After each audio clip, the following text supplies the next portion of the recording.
നമസ്കാരം. അക്കാഡമിയുടെ ഓൺലൈൻ ക്ലാസ്സിലേക്ക് സ്വാഗതം. ഇന്ന് നമ്മൾ പഠിക്കുന്നത് ബയോളജിയാണ്. ഈ വർഷം നമുക്ക് ആകെ 8 ചാപ്റ്ററാണ് പഠിക്കാനുള്ളത്. അതിലെ ഫസ്റ്റ് ചാപ്റ്ററിന്റെ പേരാണ് അറിയാനും പ്രതികരിക്കാനും, സെൻസേഷൻ ആൻഡ് റെസ്പോൺസസ്. ഈ ചാപ്റ്ററിൽ നമ്മൾ നാഡീവ്യവസ്ഥയുമായി ബന്ധപ്പെട്ട കാര്യങ്ങളാണ് പഠിക്കുന്നത്. എന്താണ് നാഡീവ്യവസ്ഥ അല്ലെങ്കിൽ നെർവസ് സിസ്റ്റം? ആദ്യമേ നമുക്ക് 2-3 ടേമുകളെ പരിചയപ്പെടാം. എന്താണ് ഉദ്ദീപനങ്ങൾ, എന്താണ് പ്രതികരണങ്ങൾ? എന്താണ് ഉദ്ദീപനങ്ങൾ? ജീവികളിൽ പ്രതികരണങ്ങൾക്ക് കാരണമാകുന്ന പ്രേരണകളെയാണ് നമ്മൾ ഉദ്ദീപനങ്ങൾ എന്ന് വിളിക്കുന്നത്. The senses that evoke responses in organisms are called stimuli. എന്താണ് stimuli? means ഉദ്ദീപനം. ജീവികളിൽ പ്രതികരണങ്ങൾക്ക് കാരണമാകുന്ന പ്രേരണകളെ വിളിക്കുന്ന പേരാണ് ഉദ്ദീപനങ്ങൾ. The senses that evoke responses in organisms are called stimuli. അപ്പോൾ ഈ സ്റ്റിമുലസ് എന്ന് പറയുമ്പോൾ അല്ലെങ്കിൽ ഉദ്ദീപനം എന്ന് പറയുമ്പോൾ 2 തരത്തിലുണ്ട്. നമ്മുടെ ബോഡിക്കകത്ത് നിന്ന് അല്ലെങ്കിൽ ശരീരത്തിനകത്ത് ഉദ്ദീപനങ്ങൾ ഉണ്ടാകുന്നുണ്ട്. അതുപോലെ ബോഡിക്ക് പുറത്ത് നമുക്ക് ഈ ചുറ്റുപാടുകളിൽ ഒരുപാട് ഉദ്ദീപനങ്ങളുണ്ട്. നമുക്കവ ഏതൊക്കെയാണെന്ന് പരിചയപ്പെടാം. ഈ ഉദ്ദീപനങ്ങൾ ശരീരത്തിനകത്ത് നിന്നാണോ പുറത്തു നിന്നാണോ എന്നതിന്റെ അടിസ്ഥാനത്തിൽ സ്റ്റിമുലസിനെ 2ആയിട്ട് ക്ലാസിഫൈ ചെയ്യാം. ഫസ്റ്റ് വൺ ഇന്റേണൽ സ്റ്റിമുലസ് അല്ലെങ്കിൽ ആന്തരിക ഉദ്ദീപനം. സെക്കൻഡ് വൺ എക്സ്റ്റേണൽ സ്റ്റിമുലസ് അല്ലെങ്കിൽ ബാഹ്യ ഉദ്ദീപനം. ആന്തരിക ഉദ്ദീപനങ്ങൾ നമ്മുടെ ബോഡിക്കകത്താണ് പ്രൊഡ്യൂസ് ചെയ്യുന്നത്. എക്സാമ്പിൾ നിങ്ങളൊന്ന് ഓർത്തു നോക്കിക്കേ. ഏതെങ്കിലും ആന്തരിക ഉദ്ദീപനങ്ങൾ അറിയാമോ എന്നൊന്ന് ഓർത്തു നോക്കിക്കേ. ഏതൊക്കെയാണ്? വിശപ്പ്, ദാഹം, ഇതൊക്കെ ഇന്റേണൽ സ്റ്റിമുലസിന് എക്സാമ്പിൾ ആണ്. ആന്തരിക ഉദ്ദീപനങ്ങൾക്ക് എക്സാമ്പിൾ ആണ് ഹങ്കർ ആൻഡ് തേസ്റ്റ്. ഇനി ബാഹ്യ ഉദ്ദീപനങ്ങൾ നിങ്ങൾക്ക് ഒരുപാട് അറിയാം. ലൈറ്റ്, പ്രകാശം, അതുപോലെ തന്നെ സൗണ്ട്, ശബ്ദം, ഇതൊക്കെ ബാഹ്യ ഉദ്ദീപനങ്ങൾക്ക് ഉദാഹരണമാണ്. ഇനി ഈ ഉദ്ദീപനങ്ങളെ സ്വീകരിക്കാൻ നമ്മുടെ ജ്ഞാനേന്ദ്രിയങ്ങളിലും അതുപോലെ ബാക്കിയുള്ള ബോഡി പാർട്സിലും ചില സവിശേഷങ്ങളായ കോശങ്ങളുണ്ട്. ഈ കോശങ്ങളെ നമ്മൾ വിളിക്കുന്ന പേരാണ് ഗ്രാഹികൾ. ഈ സവിശേഷ കോശങ്ങളെ വിളിക്കുന്ന പേരാണ് ഗ്രാഹികൾ. ഉദ്ദീപനങ്ങളെ സ്വീകരിക്കാൻ ജ്ഞാനേന്ദ്രിയങ്ങളിലും അതുപോലെ തന്നെ നമ്മുടെ ശരീരഭാഗങ്ങളിലുമുള്ള സവിശേഷ കോശങ്ങളെ വിളിക്കുന്ന പേരാണ് ഗ്രാഹികൾ. മറക്കില്ലല്ലോ. അപ്പോൾ ഉദ്ദീപനങ്ങളെ സ്വീകരിക്കാൻ ജ്ഞാനേന്ദ്രിയങ്ങളിലും ശരീരഭാഗങ്ങളിലും സവിശേഷമായ കോശങ്ങൾ ഉണ്ടെന്ന് പറഞ്ഞു. ഈ കോശങ്ങളെ വിളിക്കുന്ന പേരാണ് എന്തെന്ന് പറഞ്ഞത്? ഗ്രാഹികൾ അല്ലെങ്കിൽ റിസപ്റ്റേഴ്സ് എന്ന് പറഞ്ഞു. What are receptors? Receptors are specialized cells in the sense organs and other parts of the body to receive stimuli. ഉദ്ദീപനങ്ങളെ സ്വീകരിക്കാൻ കഴിവുള്ള പ്രത്യേകതരം കോശങ്ങൾ നമ്മുടെ ജ്ഞാനേന്ദ്രിയങ്ങളിലും ശരീരഭാഗങ്ങളിലും കാണും. ഈ സവിശേഷ കോശങ്ങളെ വിളിക്കുന്ന പേരാണ് എന്തെന്ന് വിളിച്ചു? ഗ്രാഹികൾ അല്ലെങ്കിൽ receptors. What are receptors? Receptors are specialized cells in the sense organs and other parts of the body to receive stimuli. ഇനി receptors receive stimuli and generate suitable impulses. ഈ ഗ്രാഹികൾ സ്റ്റിമുലസിനെ സ്വീകരിക്കുന്നു. അതിനുശേഷം സ്യൂട്ടബിൾ ആയിട്ടുള്ള അനുയോജ്യമായ ഇമ്പൾസസ് അല്ലെങ്കിൽ സന്ദേശങ്ങളെ ഉൽപ്പാദിപ്പിക്കുന്നു. ഈ സന്ദേശങ്ങളാണ് നമ്മുടെ മസ്തിഷ്കത്തിലേക്ക് എത്തിച്ചേരുന്നു. ഈ മസ്തിഷ്കത്തിൽ വെച്ച് ചില പ്രവർത്തനങ്ങൾ നടക്കുന്നു. അതിനുശേഷം അത് പ്രതികരണങ്ങളായി രൂപപ്പെടുന്നു. The nervous system controls and coordinates all the process in our body. നമ്മുടെ ബോഡിയിലെ എല്ലാ പ്രവർത്തനങ്ങളെയും നിയന്ത്രിക്കുന്നത് നാഡീവ്യവസ്ഥയാണെന്ന് നമ്മൾ ചെറിയ ക്ലാസ്സുകളിൽ പഠിച്ചിട്ടുണ്ട്. ഇനി നെർവസ് സിസ്റ്റത്തിന്റെ പാർട്ട് ഏതൊക്കെയാണെന്ന് നിങ്ങൾക്കറിയാം. ഏതൊക്കെയാണ് നെർവസ് സിസ്റ്റത്തിന്റെ ഭാഗങ്ങൾ ഏതൊക്കെയാണ്? ഒന്ന് നമ്മൾ മെയിനായിട്ട് പഠിച്ചിട്ടുണ്ട് മസ്തിഷ്കം അല്ലെങ്കിൽ തലച്ചോറ്, ബ്രെയിൻ ആണല്ലോ. മസ്തിഷ്കം അല്ലെങ്കിൽ ബ്രെയിൻ. രണ്ടാമത്തെ പാർട്ട് സുഷുമ്ന. മൂന്നാമത്തെ പാർട്ട് എന്ന് പറയുന്നത് ഈ ബ്രെയിനുമായിട്ടും സുഷുമ്നയുമായിട്ട് ബന്ധപ്പെട്ട എല്ലാ നാഡികളും. അപ്പോൾ ഈ 3 ആൾക്കാരും കൂടെ ചേർന്നാണ് എന്തുണ്ടായിരിക്കുന്നത്? നാഡീവ്യവസ്ഥ അല്ലെങ്കിൽ നെർവസ് സിസ്റ്റം ഉണ്ടായിരിക്കുന്നത്. ഇനി നമുക്ക് പറയാം ഈ നെർവസ് സിസ്റ്റത്തിന്റെ അല്ലെങ്കിൽ നാഡീവ്യവസ്ഥയുടെ അടിസ്ഥാന ഘടകങ്ങളെ വിളിക്കുന്ന പേരാണ് ന്യൂറോൺസ്. നെർവസ് സിസ്റ്റത്തിന്റെ അടിസ്ഥാന ഘടകങ്ങളെ വിളിക്കുന്ന പേരാണ് neurons. The structural and functional unit of the nervous system is called neurons. നാഡീവ്യവസ്ഥയുടെ അടിസ്ഥാനപരമായ ധർമ്മപരമായ അല്ലെങ്കിൽ എല്ലാ പ്രവർത്തനങ്ങളെയും സഹായിക്കുന്ന ഘടകങ്ങളെ, അടിസ്ഥാന ഘടകങ്ങളെ വിളിക്കുന്ന പേരാണ് ന്യൂറോൺസ്. അല്ലെങ്കിൽ ഇവിടെ നെർവസ് സിസ്റ്റത്തിന്റെ അല്ലെങ്കിൽ നാഡീവ്യവസ്ഥയുടെ അടിസ്ഥാന ഘടകങ്ങളെ നാഡീകോശങ്ങൾ അഥവാ ന്യൂറോൺസ് എന്ന് വിളിക്കുന്നു. ഇനി ഈ ന്യൂറോൺസിന്റെ ഫിഗർ നമുക്ക് പഠിക്കാനുണ്ട്. ഇത് എക്സാമിൽ ഉറപ്പായിട്ടും ചോദിക്കും. ഇതിന്റെ ഭാഗങ്ങൾ ഏതൊക്കെയാണ്, അതിന്റെ ധർമ്മങ്ങൾ ഏതൊക്കെയാണെന്ന് ചോദിക്കും. നമുക്കത് വരച്ച് പഠിക്കാം. ഇനി അതിനു മുന്നേ നമുക്ക് പ്രധാനമായിട്ടും ഈ ന്യൂറോൺസിന്റെ ഭാഗങ്ങൾ ഏതൊക്കെയാണെന്ന് നോക്കാം. ഈ ഓർഡറിൽ തന്നെ ഈ പാർട്ടുകൾ പഠിച്ചു വച്ചിരിക്കുക. ഒന്നാമത്തെ പാർട്ട് ഡെൻഡ്രൈറ്റ്. ഒന്നാമത്തെ പാർട്ട് ഏതാണ്? ഡെൻഡ്രൈറ്റ്. രണ്ടാമത്തെ പാർട്ട് ഡെൻഡ്രോൺ. രണ്ടാമത്തെ പാർട്ട് ഡെൻഡ്രോൺ. മൂന്നാമത്തെ part cyton or cell body അല്ലെങ്കിൽ കോശ ശരീരം. സൈറ്റോൺ അല്ലെങ്കിൽ സെൽ ബോഡി അല്ലെങ്കിൽ കോശ ശരീരം. നാലാമത്തെ പാർട്ട് ആക്സോൺ. അഞ്ചാമത്തെ പാർട്ട് ആക്സോണൈറ്റ്സ്. ആറാമത്തെ പാർട്ട് സിനാപ്റ്റിക് നോബ്. ആറാമത്തെ പാർട്ട് സിനാപ്റ്റിക് നോബ്. അപ്പോൾ ഇത്രയും പാർട്ടുകളുടെ ഭാഗങ്ങളുടെ പേര് നമ്മൾ ഓർത്തു വെച്ചിരിക്കണം. എക്സാമിന് ഉറപ്പായിട്ടും ചോദിക്കുന്നതാണ്. Dendrite, dendron, cyton or cell body അല്ലെങ്കിൽ കോശ ശരീരം, ആക്സോൺ, ആക്സോണൈറ്റ്, സിനാപ്റ്റിക് നോബ്. എത്ര പാർട്ടാ പറഞ്ഞേ? 6 പാർട്ട്. ഡെൻഡ്രൈറ്റ്, ഡെൻഡ്രോൺ, സൈറ്റോൺ അല്ലെങ്കിൽ സെൽ ബോഡി അല്ലെങ്കിൽ കോശ ശരീരം, ആക്സോൺ, ആക്സോണൈറ്റ്, സിനാപ്റ്റിക് നോബ്. ഈ ഓർഡറിൽ പഠിച്ചു വെച്ചിരിക്കാൻ പറഞ്ഞു. എന്താ അങ്ങനെ പഠിക്കാൻ പറഞ്ഞതിന്റെ കാര്യം എന്ന് ചോദിച്ചാൽ, ഈ ഓർഡറിൽ നമ്മൾ പഠിച്ചു വച്ചിരുന്നാൽ ഇതിന്റെ ഫങ്ഷൻസ് എഴുതാൻ എളുപ്പമായിരിക്കും. ഇനി നമുക്ക് ഓരോ പാർട്ടായിട്ട് വരച്ച് പഠിക്കാം. ഇനി ആദ്യം വരയ്ക്കുന്ന പാർട്ട് കോശ ശരീരം അല്ലെങ്കിൽ സെൽ ബോഡി. കോശ ശരീരം അല്ലെങ്കിൽ സെൽ ബോഡി. ഇതാണ് കോശ ശരീരം, സൈറ്റോൺ അല്ലെങ്കിൽ സെൽ ബോഡി. ഇത് ഇത്രയും പാർട്ടാണ് കോശ ശരീരം, സൈറ്റോൺ അല്ലെങ്കിൽ സെൽ ബോഡി. ഈ സെൽ ബോഡിയുടെ അകത്ത് വ്യക്തമായ ഒരു ന്യൂക്ലിയസ് കാണും. നമ്മൾ മുൻ ക്ലാസ്സുകളിലെ കോശത്തിന്റെ സ്ട്രക്ചർ അല്ലെങ്കിൽ ഘടന പഠിച്ചിട്ടുണ്ട്. അത് എന്തൊക്കെ കാണുമെന്ന് പഠിച്ചിട്ടുണ്ട്? സൈറ്റോപ്ലാസം കാണുമെന്ന് പഠിച്ചിട്ടുണ്ട്, കോശദ്രവ്യം അല്ലെങ്കിൽ അതുപോലെ തന്നെ പ്ലാസ്മ മെംബ്രെയിൻ കാണും, കോശസ്തരം കാണുമെന്ന് പഠിച്ചിട്ടുണ്ട്, അതുപോലെ തന്നെ ന്യൂക്ലിയസ് കാണുമെന്ന് പഠിച്ചിട്ടുണ്ട്. അതുപോലെ ന്യൂക്ലിയസും സൈറ്റോപ്ലാസവും അതുപോലെ പ്ലാസ്മ മെംബ്രെയിനും ഒക്കെ ഒരു നാഡീകോശത്തിനും ഉണ്ടായിരിക്കും. ഇനി ഈ നാഡീകോശത്തിൽ നിന്ന് പുറപ്പെടുന്ന ഫിലമെന്റ് ലൈക്ക് സ്ട്രക്ചേഴ്സ്, തന്തുക്കളെ വിളിക്കുന്ന പേരാണ് ഡെൻഡ്രോൺ. ഈ കോശ ശരീരത്തിൽ നിന്ന് പുറപ്പെടുന്ന തന്തുക്കളെ വിളിക്കുന്ന പേരാണ്, നീളം കുറഞ്ഞ തന്തുക്കളെ വിളിക്കുന്ന പേരാണ് ഡെൻഡ്രോൺ. നോക്കിക്കേ, ഈ ഡെൻഡ്രോണിന് വീണ്ടും ചെറിയ ബ്രാഞ്ചുകൾ കാണാൻ പറ്റും. ഈ ബ്രാഞ്ചസിനെ വിളിക്കുന്ന പേരാണ് ഡെൻഡ്രൈറ്റ്. ഈ ബ്രാഞ്ചസിനെ വിളിക്കുന്ന പേരാണ് ഡെൻഡ്രൈറ്റ്.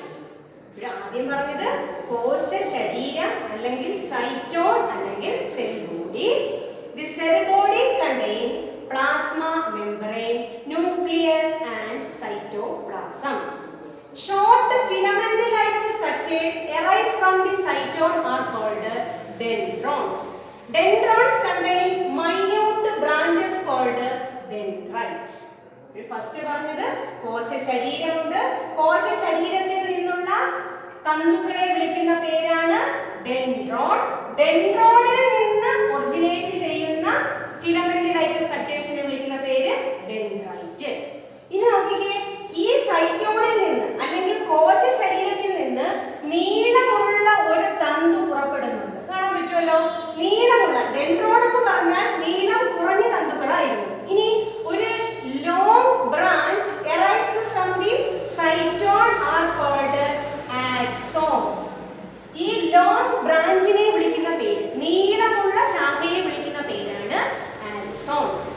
നോക്കിക്കേ, ഈ ഡെൻഡ്രോണിൽ നിന്ന് ഡെൻഡ്രൈറ്റ് ഉള്ളതുപോലെ തന്നെ ആക്സോണിൽ നിന്നുള്ള ചെറിയ തന്തുക്കളെ വിളിക്കുന്ന പേരാണ് ആക്സോണൈറ്റ്സ്. എന്തെന്ന് വിളിക്കാം? ആക്സോണൈറ്റ്സ്. പറഞ്ഞു സൈറ്റോൺ, സെൽ ബോഡി അല്ലെങ്കിൽ കോശ ശരീരം. കോശ ശരീരത്തിൽ നിന്ന് പുറപ്പെടുന്ന ചെറിയ തന്തുക്കളെ വിളിക്കുന്ന പേര് dendron. Dendron contain many minute branch like structures called dendrites. long filament arise from the cytone is called axon. Axon is divided into minute structures called axonites. ഈ ആക്സോണൈറ്റിന്റെ അഗ്രഭാഗങ്ങളിൽ കാണുന്ന ചെറിയ മുഴകൾ പോലെയുള്ള ഭാഗത്തെ വിളിക്കുന്ന പേരാണ് സിനാപ്റ്റിക് നോബ്. എന്തെന്നാ വിളിക്കുന്നത്? സിനാപ്റ്റിക് നോബ് എന്ന് വിളിക്കും. മനസ്സിലായോ? സൈറ്റോൺ അല്ലെങ്കിൽ സെൽ ബോഡി, ഡെൻഡ്രോൺ, ഡെൻഡ്രൈറ്റ്, നീളമുള്ള തന്തുവിനെ വിളിക്കുന്ന പേര് ആക്സോൺ. ആക്സോണിന്റെ ചെറിയ ശാഖകളെ വിളിക്കുന്ന പേര് ആക്സോണൈറ്റ്സ്. The axonites ends in synaptic knob. നോക്കിക്കേ, ഈ സൈറ്റോണിൽ നിന്ന് നീളമുള്ള ഒരു തന്തു ഉണ്ടായിരുന്നു എന്ന് പറഞ്ഞില്ലേ, അതിന്റെ പേരെന്താ? ആക്സോൺ എന്ന് പറഞ്ഞു. ഈ ആക്സോണിനെ പൊതിഞ്ഞു കാണുന്ന കൊഴുപ്പ് നിർമ്മിതമായ സ്ഥലത്തെ വിളിക്കുന്ന പേരാണ് മയലിൻ ഷീത്ത്. എന്തെന്നാ വിളിക്കുന്നേ? Myelin sheath. മയലിൻ ഷീത്ത് എന്താ പറഞ്ഞേ? ഈ ആക്സോണിനെ പൊതിഞ്ഞു കാണുന്ന കൊഴുപ്പ് നിർമ്മിതമായ സ്ഥലത്തെ വിളിക്കുന്ന പേരാണ് മയലിൻ ഷീത്ത്. ഇനി മയലിൻ ഷീത്തിന്റെ ഫങ്ഷൻസ് ഒക്കെ നമ്മൾ പഠിക്കാറുണ്ട്. നമുക്ക് ഓരോന്നും പഠിച്ചു വരുമ്പോൾ പഠിക്കാം. അപ്പോൾ ആദ്യത്തെ പാർട്ട് നമ്മൾ ഏതാ പറഞ്ഞേ? ഡെൻഡ്രൈറ്റ് പറഞ്ഞു, അത് കഴിഞ്ഞ് ഡെൻഡ്രോൺ പറഞ്ഞു, സൈറ്റോൺ അല്ലെങ്കിൽ കോശശരീരം അല്ലെങ്കിൽ സെൽ ബോഡി പറഞ്ഞു, അത് കഴിഞ്ഞുള്ള ലോങ് ഫിലമെന്റിനെ ആക്സോൺ എന്ന് പേരിട്ടു. ഈ ആക്സോണിന്റെ സ്മോൾ ബ്രാഞ്ചസിനെ ആക്സോണൈറ്റ്സ് എന്ന് വിളിച്ചു. ഈ ആക്സോണൈറ്റിന്റെ എൻഡിലുള്ള ചെറിയ ചെറിയ പാർട്ടുകളെ സിനാപ്റ്റിക് നോബ് എന്ന് വിളിച്ചു. പാർട്ട് എല്ലാവർക്കും മനസ്സിലായല്ലോ? ഇത് വരച്ച് തന്നെ പഠിക്കണം. ഇനി ഈ ഓരോ പാർട്ടിന്റെയും ഫങ്ഷൻസ് എന്തൊക്കെയാണെന്ന് നോക്കാം. നമ്മൾ ആദ്യം പറഞ്ഞ പാർട്ട് ഡെൻഡ്രൈറ്റ് ആണല്ലോ. എന്തായിരിക്കും ഡെൻഡ്രൈറ്റിന്റെ ഫങ്ഷൻ? തുടങ്ങുന്ന ഭാഗമാണ് ഡെൻഡ്രൈറ്റ്. ഒരു ന്യൂറോൺ തുടങ്ങുന്ന ഭാഗമാണെന്ന് വേണമെങ്കിൽ നമുക്ക് പറയാം ഡെൻഡ്രൈറ്റ്. എന്തായിരിക്കും ഡെൻഡ്രൈറ്റ്? ഈ ഡെൻഡ്രൈറ്റിന്റെ ഫങ്ഷൻ എന്താന്ന് ചോദിച്ചു കഴിഞ്ഞാൽ നമ്മൾ നേരത്തെ പറഞ്ഞില്ലേ, റിസപ്റ്റേഴ്സ് സ്റ്റിമുലസിനെ റിസീവ് ചെയ്യും, ആ സ്റ്റിമുലസ് ഇമ്പൾസ് ആക്കി മാറ്റും, ഈ ഇമ്പൾസ് ന്യൂറോൺ വഴി ബ്രെയിനിൽ എത്തുമെന്ന് പഠിച്ചില്ലേ? അപ്പോൾ ഈ ഇമ്പൾസിനെ സ്വീകരിക്കുക അല്ലെങ്കിൽ സന്ദേശങ്ങളെ സ്വീകരിക്കുക എന്നുള്ളതാണ് ഡെൻഡ്രൈറ്റിന്റെ ധർമ്മം. അപ്പോൾ മറ്റൊരു ന്യൂറോണിൽ നിന്ന് അല്ലെങ്കിൽ തൊട്ടടുത്തുള്ള ന്യൂറോണിൽ നിന്ന് ആവേഗങ്ങളെ അല്ലെങ്കിൽ ഇമ്പൾസിനെ സ്വീകരിക്കുക എന്നുള്ളതാണ് ഡെൻഡ്രൈറ്റിന്റെ function. Dendrite which receives impulses from the adjacent neuron. Dendrite which receive impulses from the adjacent neuron. അപ്പോൾ ഈ ഡെൻഡ്രൈറ്റ് ഇമ്പൾസസിനെ സ്വീകരിച്ചു കഴിഞ്ഞു. അതിനുശേഷം ഈ ഇമ്പൾസ് ഡെൻഡ്രൈറ്റ് ഡെൻഡ്രോണിലേക്ക് കൊടുക്കുന്നു. ഇമ്പൾസ് ഡെൻഡ്രോണിലേക്ക് കൊടുക്കുന്നു. മനസ്സിലായോ? അപ്പോൾ നമുക്ക് ഡെൻഡ്രോണിന്റെ ഫംഗ്ഷൻ എങ്ങനെ പഠിക്കാം? എന്തായിരിക്കും ഡെൻഡ്രോണിന്റെ ഫംഗ്ഷൻ? ഡെൻഡ്രോണിന് തൊട്ടടുത്തുള്ള പാർട്ട് ഏതൊക്കെയാണ്? ഡെൻഡ്രൈറ്റും ഉണ്ട്, അടുത്തതായിട്ട് സൈറ്റോണും ഉണ്ടല്ലോ. അപ്പോൾ ഈ ഡെൻഡ്രൈറ്റിൽ നിന്നും ഇമ്പൾസിനെ സ്വീകരിച്ച് സൈറ്റോണിലേക്ക് അല്ലെങ്കിൽ കോശ ശരീരത്തിലേക്ക് കൊടുക്കുന്നത് ഈ ഡെൻഡ്രോൺ ആണ്. മനസ്സിലായോ? അഡ്ജസന്റ് ന്യൂറോൺ അല്ലെങ്കിൽ തൊട്ടടുത്തുള്ള ഒരു നാഡീകോശത്തിൽ നിന്ന് സ്വീകരിക്കുന്ന ആവേഗങ്ങളെ അല്ലെങ്കിൽ സന്ദേശങ്ങളെ ഡെൻഡ്രൈറ്റ് സ്വീകരിച്ച് ഡെൻഡ്രൈറ്റ് എന്ത് ചെയ്യും? ഡെൻഡ്രോണിലേക്ക് കൊടുക്കുന്നു. ഈ ഡെൻഡ്രോൺ ഇത് കോശ ശരീരത്തിലേക്ക് എത്തിക്കുന്നു. അപ്പോൾ എന്തായിരിക്കും ഡെൻഡ്രോണിന്റെ function?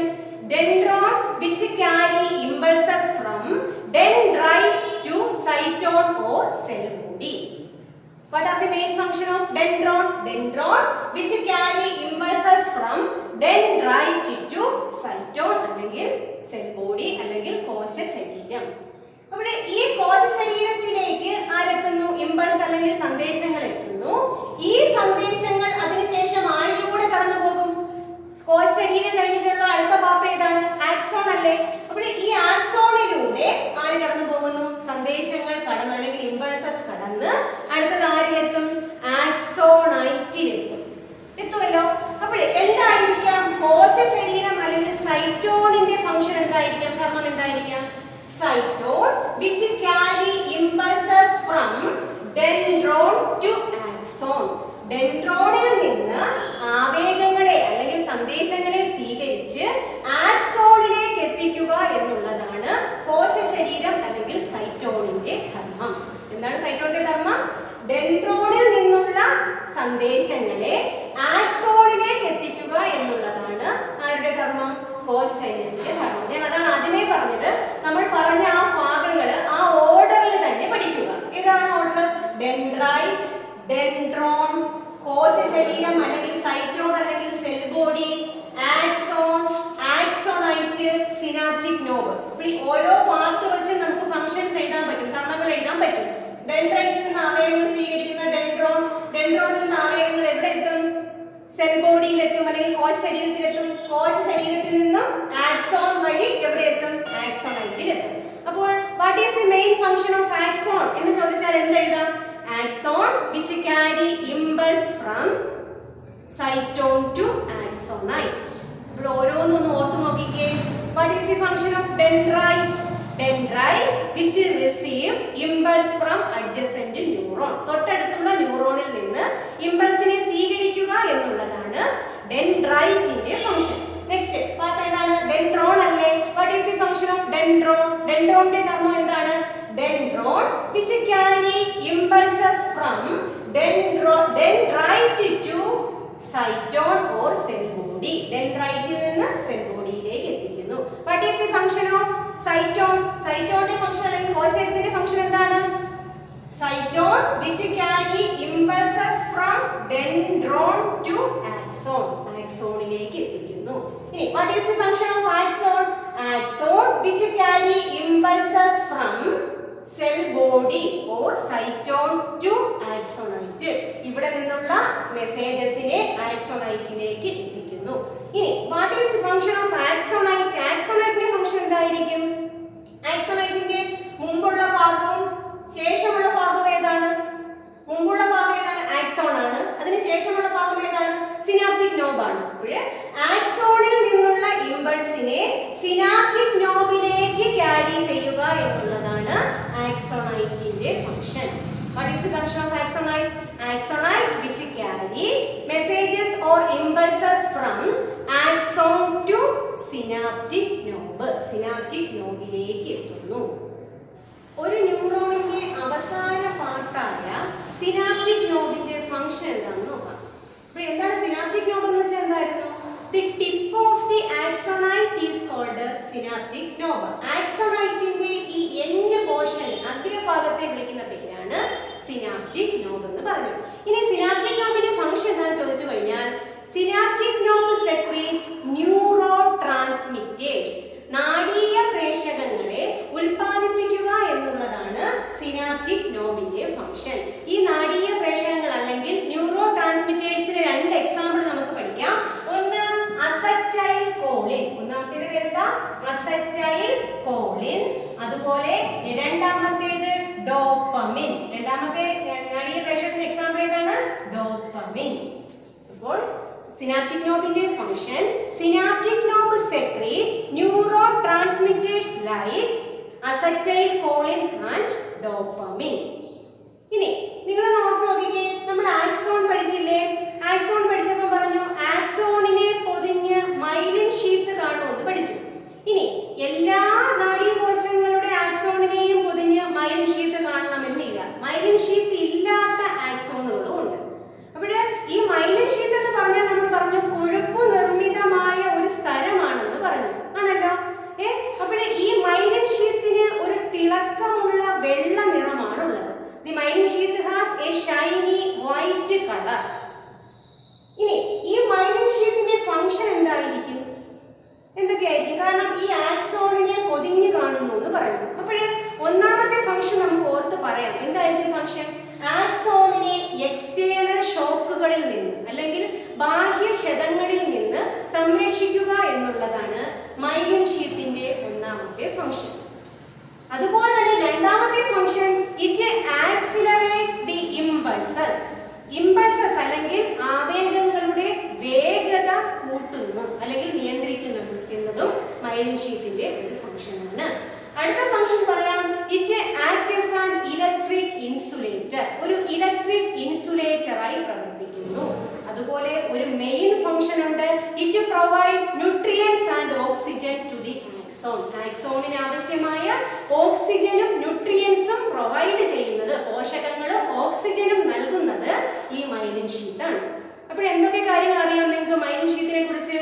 The myelin sheath has a shiny white color. തിളക്കമുള്ള വെള്ള നിറമാണെന്ന് പറഞ്ഞു. ഇനി എന്താണ് മൈലിൻ ഷീത്ത് എന്ന് ചോദിച്ചാൽ എന്ത് പറയാം? Axons of most of the neurons are repeatedly covered by a lipid containing membrane called myelin sheath. ഒട്ടുമിക്ക ആക്സോണിന്റെയും പുറമേയുള്ള ഭാഗത്ത് ഒരു തിളക്കമുള്ള വെള്ള നിറത്തിലുള്ള ഒരു സ്ഥലം കാണാൻ പറ്റും. ഈ കവറിങ്ങിനെ വിളിക്കുന്ന പേരാണ് myelin sheath.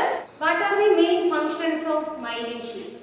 First one, it provide nutrients and oxygen to the axon. ഇത് പോഷകങ്ങളും ഓക്സിജനും ആക്സോണിന് നൽകുന്നു.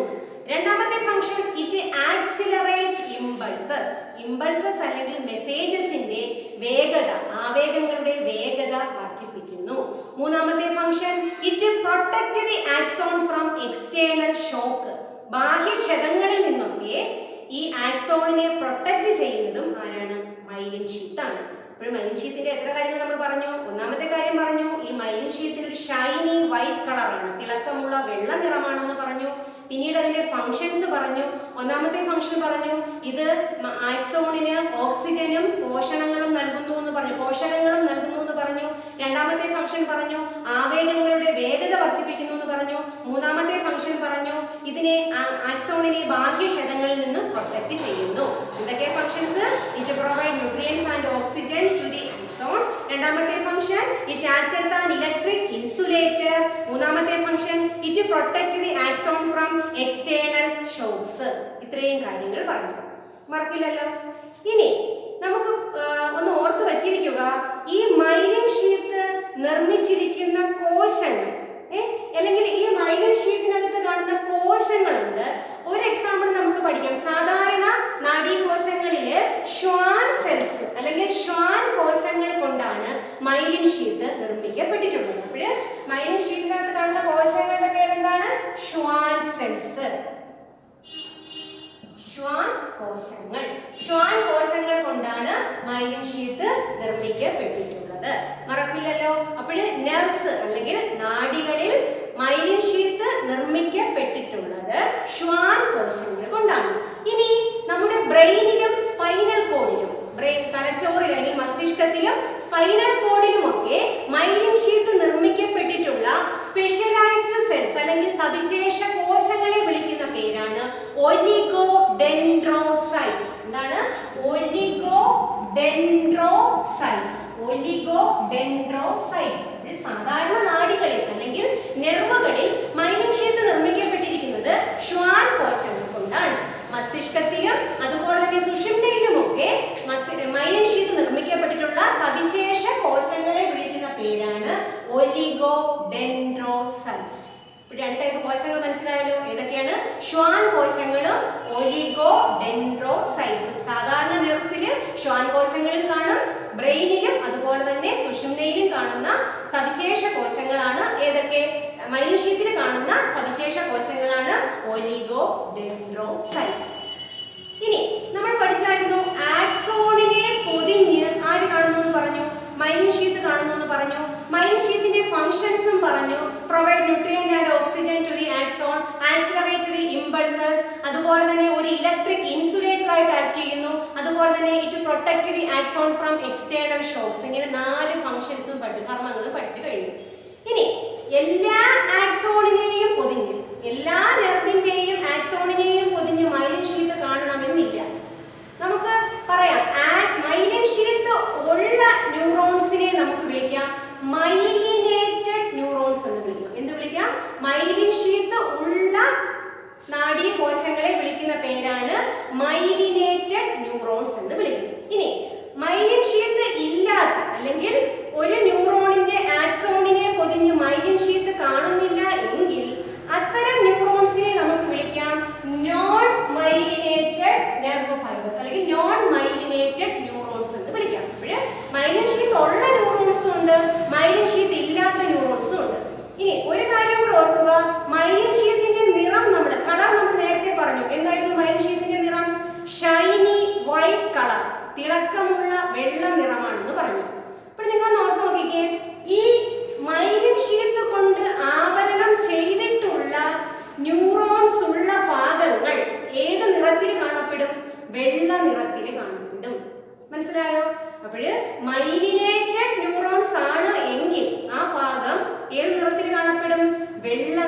കാണപ്പെടും. അങ്ങനെ മൈലിനേറ്റഡ് ന്യൂറോൺസ് ഉള്ള ആ പാർട്ടിനെ നമ്മൾ വിളിക്കുന്ന പേരാണ് വൈറ്റ് മാറ്റർ എന്ന് വിളിക്കും. എന്ത് വിളിക്കും? വൈറ്റ് മാറ്റർ എന്ന് വിളിക്കും. ഇനി ഈ മൈലിൻ ഷീത്ത് കൊണ്ട് പൊതിഞ്ഞിട്ടില്ലാത്ത ആക്സോൺ ആണ് എങ്കിൽ അവിടെ ഈ ഷൈനി വൈറ്റ് കളർ ഉള്ള പാർട്ട് കാണോ? ഇല്ല. ആ പാർട്ട് ഏകദേശം ഒരു ഗ്രേ കളറിൽ കാണപ്പെടും. ഈ പാർട്ടിനെ നമ്മൾ വിളിക്കുന്ന പേരാണ് ഗ്രേ മാറ്റർ എന്ന് വിളിക്കും. രണ്ട് പാർട്ട് പഠിച്ചു, വൈറ്റ് മാറ്ററും ഗ്രേ മാറ്ററും. മൈലിനേറ്റഡ് ന്യൂറോൺസ് ആണ് എങ്കിൽ എന്തായിരിക്കും അവിടുത്തെ നിറം? വൈറ്റ് കളർ ആയിരിക്കും. ആ പാർട്ടിനെ നമ്മൾ വൈറ്റ് മാറ്റർ എന്നും, നോൺ മൈലിനേറ്റഡ് ന്യൂറോൺസ് ആണെങ്കിൽ ആ പാർട്ട് എങ്ങനെയായിരിക്കും? വെളുത്ത നിറത്തിൽ കാണത്തില്ല, ഏകദേശം ഒരു ഗ്രേ കളർ ആയിരിക്കും. അതുകൊണ്ട് നമ്മൾ ആ പാർട്ടിനെ എന്ന് വിളിക്കും? ഗ്രേ മാറ്റർ എന്നും വിളിക്കും. മറക്കില്ലല്ലോ. ഇനി നമ്മൾ നേരത്തെ പറഞ്ഞായിരുന്നു myelin sheath in the nerve is formed of which type of cells? Schwann cells. നെർവിനകത്തെ മൈലിൻ ഷീത്ത് നിർമ്മിക്കപ്പെട്ടിട്ടുള്ളത് ഷ്വാൻ സെൽസ് കൊണ്ട്. ഇനി the myelin sheath in the brain and spinal cord is formed of specialised cells called oligodendrocytes. രണ്ട് കാര്യം മനസ്സിലായല്ലോ. Schwann cells കാണുന്നത് സാധാരണ നെർവ്സിന്റെ myelin ഷീത്തിലും, oligodendrocytes കാണുന്നത് ബ്രെയിനിന്റെയും അതുപോലെ തന്നെ സ്പൈനൽ കോഡിന്റെയും അല്ലെങ്കിൽ സ്പൈനൽ കോഡിലും കാണപ്പെടുന്ന ന്യൂറോൺസിനകത്തെ മൈലിൻ ഷീത്തിലാണ് ഒലിഗോഡെൻഡ്രോസൈറ്റ്സ് കാണുന്നത്. മറക്കില്ലല്ലോ. ഇനി നമുക്ക് ചോദിക്കും, what are the differences between white matter and grey matter? എന്താണ് വൈറ്റ് മാറ്ററും ഗ്രേ മാറ്ററും തമ്മിലുള്ള വ്യത്യാസം? ഉറപ്പായിട്ടും ചോദിക്കും. അപ്പോൾ നിങ്ങൾ ഓർത്തു വെച്ചിരിക്കുക, the part of the brain and spinal cord where myelinated nerve cells are present in abundance is called white matter. Myelin sheath കൊണ്ട് പൊതിഞ്ഞ ആക്സോൺ ഉള്ള ന്യൂറോണിന്റെ പാർട്ട് എവിടെയാണോ കാണുന്നത്? എവിടെയാണ് കാണുന്നത്? ബ്രെയിനിലും സ്പൈനൽ കോഡിലൊക്കെ കൂടുതലായിട്ട് കാണപ്പെടും, അറിയാലോ. അപ്പോൾ ഈ ബ്രെയിനിന്റെയും സ്പൈനൽ കോഡിന്റെയും ഏത് പാർട്ടിലാണോ മൈലിനേറ്റഡ് ന്യൂറോൺസ് കൂടുതലായിട്ടുള്ളത് ആ പാർട്ടിനെ വിളിക്കുന്ന പേരാണ് വൈറ്റ് മാറ്റർ. മറക്കരുത്. The part of the brain and spinal cord where myelinated nerve cells are present in abundance is called white matter. What is grey matter? The part where non-myelinated nerve fibers are seen, that part is called grey matter. Non-myelinated nerve fibers ആണെങ്കിൽ ആ പാർട്ടിനെ നമ്മൾ എന്ത് വിളിക്കും? Grey matter എന്ന് വിളിക്കും. മറക്കില്ലല്ലോ. അപ്പോഴ് functions എല്ലാം ഈ പഠിച്ച ന്യൂറോണിന്റെ സ്ട്രക്ചർ നമ്മൾ പഠിച്ചു. ഈ ഓരോ പാർട്ടിന്റെയും ഫങ്ഷൻ എടുത്തെടുത്ത് പഠിച്ചോളണം. ഓർഡറിൽ പഠിച്ചാൽ ഈ പാർട്ടിന്റെ ഫങ്ഷൻ എഴുതാൻ ബുദ്ധിമുട്ടുണ്ടാകത്തില്ല. ഡെൻഡ്രൈറ്റ്, ഡെൻഡ്രോൺ, സൈറ്റോൺ അല്ലെങ്കിൽ സെൽ ബോഡി അല്ലെങ്കിൽ കോശശരീരം, അതുപോലെ തന്നെ നീളമുള്ള തന്തുവിനെ ആക്സോൺ എന്ന് വിളിച്ചു. ആക്സോണിന്റെ ബ്രാഞ്ചസിനെ, തന്തുക്കളെ നമ്മൾ എന്ത് വിളിച്ചു? ആക്സോണൈറ്റ് എന്ന് വിളിച്ചു. ആക്സോണൈറ്റിന്റെ ടിപ്പിനെ നമ്മൾ സിനാപ്റ്റിക് നോബ് എന്ന് വിളിച്ചു. സിനാപ്റ്റിക് നോബ് സെക്രീറ്റ് ചെയ്യുന്നത് എന്താണ്? Neurotransmitters. ഈ ന്യൂറോ ട്രാൻസ്മിറ്റേഴ്സിന് എക്സാമ്പിൾസ് രണ്ടെണ്ണം പഠിച്ചു, അസറ്റൈൽ കോളിൻ ആൻഡ് ഡോപ്പമിൻ. മറക്കില്ലല്ലോ. മൈലിൻ ഷീത്തിനകത്ത് കാണുന്ന സെൽസ് ആണ് ഷ്വാൻ സെൽസ് ആൻഡ് ഒലിഗോഡെൻഡ്രോസൈറ്റ്സ്. ഓരോന്നിന്റെയും ഫങ്ഷൻസ് പഠിക്കുക, ഫിഗർ വരച്ച് പഠിക്കുക. അതുപോലെ തന്നെ ഈ ഓരോ പാർട്ടും, ഈ മൈലിൻ ഷീത്തിന്റെ ഫങ്ഷൻസും ഒരു പാർട്ടും വിട്ടുപോകരുത്. എല്ലാം കൃത്യമായിട്ട്